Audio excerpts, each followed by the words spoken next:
The biting wind howled through the jagged peaks of the Dragon's Tooth Mountains, a mournful song that echoed the disquiet in young Brother Elias's heart.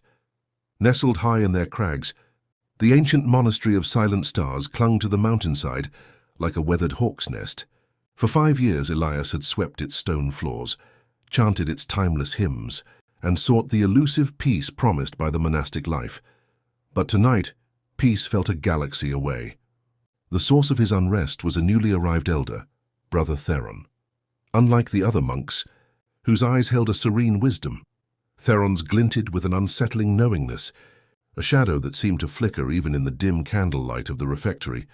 He spoke little, but when he did, his words were like pebbles dropped into a still pond, sending ripples of unease through the otherwise placid routine of the monastery. One particularly frigid evening, as the monks huddled around a meager fire after their evening prayers, Theron cleared his throat, the sound surprisingly loud in the cavernous room.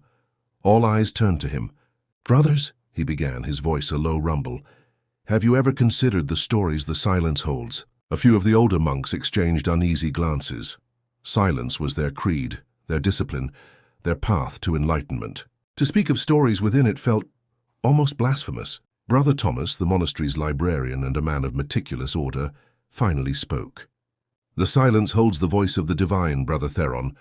It is not a repository for frivolous tales." A faint smile touched the corners of Theron's lips. "And yet," he countered, his gaze sweeping over their faces, "does not the divine speak through all things, even the whispers we choose not to hear?" He paused, letting his words hang in the air thick as the smoke from the fire. Then, leaning forward, his eyes gleaming in the firelight, he began a tale. In the valley below, long before this monastery was even a dream in the heart of a wandering hermit, there lived a village renowned for its exquisite tapestries. The weavers were said to possess magic in their fingers, their creations depicting scenes so vibrant, so alive, that one could almost hear the rustle of leaves in their forest scenes, or the clang of steel in their battle narratives. Elias found himself leaning forward, his initial apprehension giving way to a flicker of curiosity. Even Brother Caius, the sternest among them, seemed to be listening with a newfound attentiveness. "Among these weavers," Theron continued, his voice dropping to a near whisper, "was a young woman named Elara. Her talent surpassed all others. Her tapestries weren't mere depictions. They were windows into other worlds, shimmering with an otherworldly light. People traveled for days just to witness her work.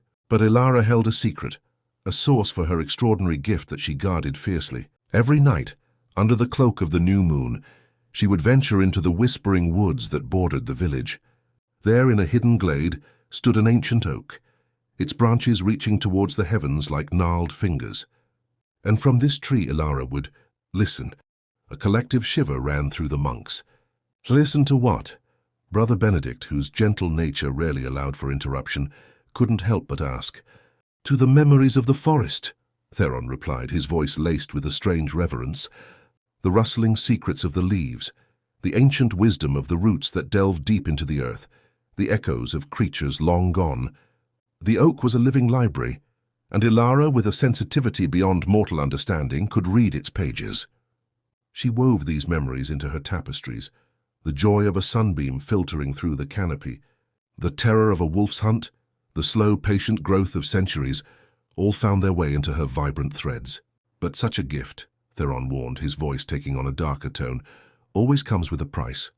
The forest, in its ancient wisdom, demanded respect. It offered its stories, but it also held its own secrets, secrets that were not meant for mortal eyes. One night, driven by a desire to create a tapestry unlike any other, Elara ventured deeper into the woods than ever before.